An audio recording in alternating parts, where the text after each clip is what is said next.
कांवड़ मेला हम सब के लिए बड़ा उत्सव का मेला होता है और पूरे देश भर के शिव भक्त कांवड़िए माँ गंगा का जल लेने हरिद्वार आते हैं। और हम जैसी देवभूमि की संस्कृति है, देवभूमि पधारने पर, देवभूमि में आने पर सभी का स्वागत करते हैं और उनके लिए सभी प्रकार की जो व्यवस्थाएं उनकी यात्रा को अच्छा बनाने के लिए, सुगम बनाने के लिए, सुरक्षित बनाने के लिए जो जरूरी है वो सब काम करते हैं। हमारा प्रयास होता है कि सभी शिव भक्त, माँ गंगा के भक्त एक अच्छा अनुभव देवभूमि उत्तराखंड से लेकर जाएं, क्योंकि पूरे देश का शिव भक्तों का जो कांवड़ यात्रा का केंद्र है वो हरिद्वार और हरिद्वार के आसपास होता है। इसलिए भी हमको विशेष रूप से, क्योंकि कई करोड़ों की संख्या होती है, उसके निमित्त सभी प्रकार की जो तैयारियां हैं वो करनी होती है, वो करी हैं। और अभी तक लगभग 1 करोड़ शिव भक्त माँ गंगा का जल लेकर जा चुके हैं और ये क्रम अभी चलने वाला है शिवरात्रि तक। जब तक हमारे शिव भक्त यहाँ आएंगे हम सभी का स्वागत करेंगे। सर, बड़ी संख्या में कांवड़ी सर हरिद्वार आ रहे हैं, सर उनके लिए क्या करेंगे और सर उनसे क्या अपील करेंगे जो शिव भक्त हरिद्वार भी आ रहे हैं? नहीं, सभी शिव भक्त कांवड़ियों से मैं यही कहना चाहूंगा कि हम सब चूंकि भगवान भोलेनाथ के भक्त हैं और भगवान भोलेनाथ ने लोगों की रक्षा के लिए विष पी लिया था और वो नीलकंठ हो गए थे, तो इसलिए अपनी छोटी मोटी परेशानियों को कई बार किसी भी प्रकार से उनको किनारे करते हुए अपने एक ध्येय से, अपना जो ध्येय है माँ गंगा का जल लेकर जाना, भगवान को अर्पित करना और अपनी यात्रा से किसी को कोई परेशानी न हो, किसी प्रकार की विघ्न बाधा न हो, किसी को कष्ट न पहुंचे, इनका मैं जरूर अपील करूंगा कि सभी शिव भक्त उसी प्रकार से अपनी यात्रा को पूरा करें। और बाकी हम सब लोग, देवभूमि के लोग, पूरी तरह से सभी शिव भक्तों का स्वागत करने के लिए हमेशा तैयार हैं। चरण वंदना के साथ साथ कुछ वर्षा भी की जाएगी।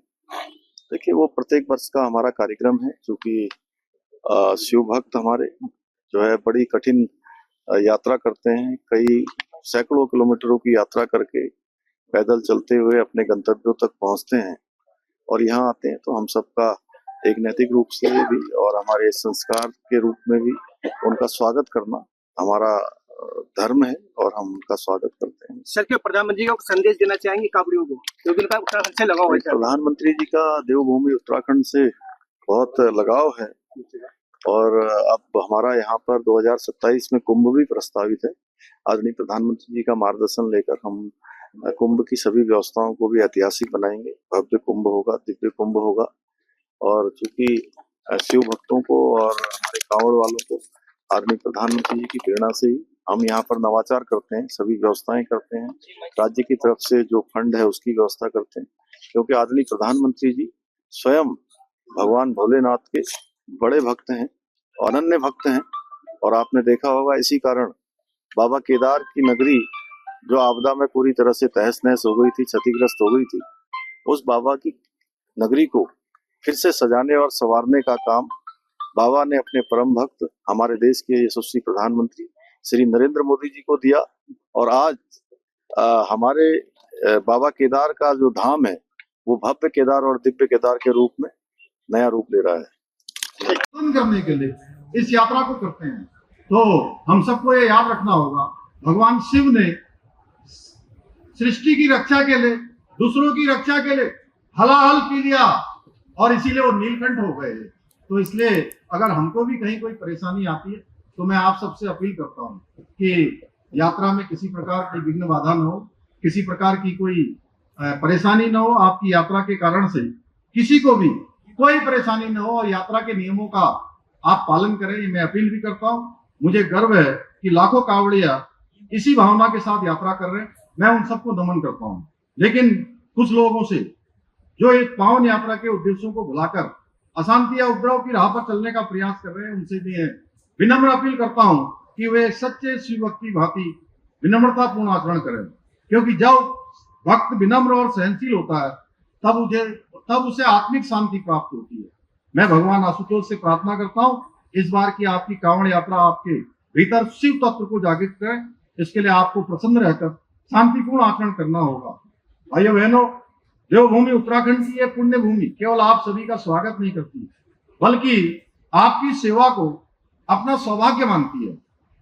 इसलिए हमारी सरकार, प्रशासन, पुलिस, स्वयंसेवी संगठन, डॉक्टर, सफाई कर्मी, हमारे व्यापार मंडल के लोग, हमारे गंगा सभा के लोग, हमारे सारे जनप्रतिनिधिगण, हमारे यहाँ मेयर बैठे हैं, विधायक बैठे हैं, सांसद बैठे हैं, जिला पंचायत के लोग बैठे हैं, क्षेत्र पंचायतों के लोग बैठे हैं, नगर पालिका और नगर पंचायतों के लोग हैं, हमारे पूज्य संतगण हैं, ये सारे के सारे मिलकर इस यात्रा का संयोजन करते हैं।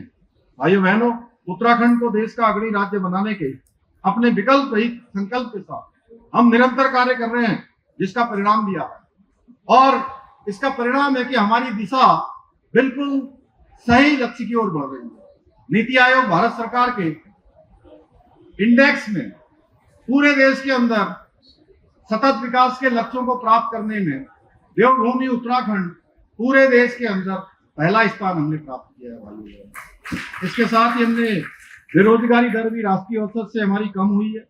हमने नकल विरोधी कानून बनाया है, जिसके बनने के बाद 24,000 से अधिक नियुक्तियां अभी बिना किसी भ्रष्टाचार के, बिना किसी नकल के संपन्न हो गई हैं।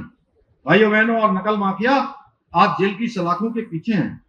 हमने विकास के साथ साथ प्रदेश की संस्कृति के संरक्षण के लिए भी काम किया है। जहां हमने सख्त धर्मांतरण विरोधी कानून लागू किया है, दंगा विरोधी कानून लागू किया है, समान नागरिक संहिता का कानून लागू किया है, वहीं लव जिहाद, लैंड जिहाद और थूक जिहाद के खिलाफ भी हमने कठोर कार्रवाई सुनिश्चित की है।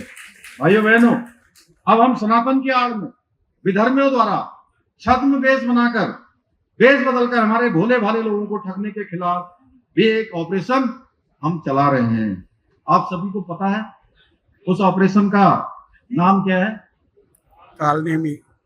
कम आवाज आई। कालनेमी। हाँ, कालनेमी नाम है उस ऑपरेशन का। और इस ऑपरेशन के माध्यम से हम ऐसे ढोंगियों को, छद्म वेशधारियों को, उनके खिलाफ कार्रवाई कर रहे हैं जो वेश बदलकर हमारे सनातन धर्म को नुकसान पहुंचाने का काम कर रहे हैं, हिंदू धर्म का बदनाम करने का काम कर रहे हैं।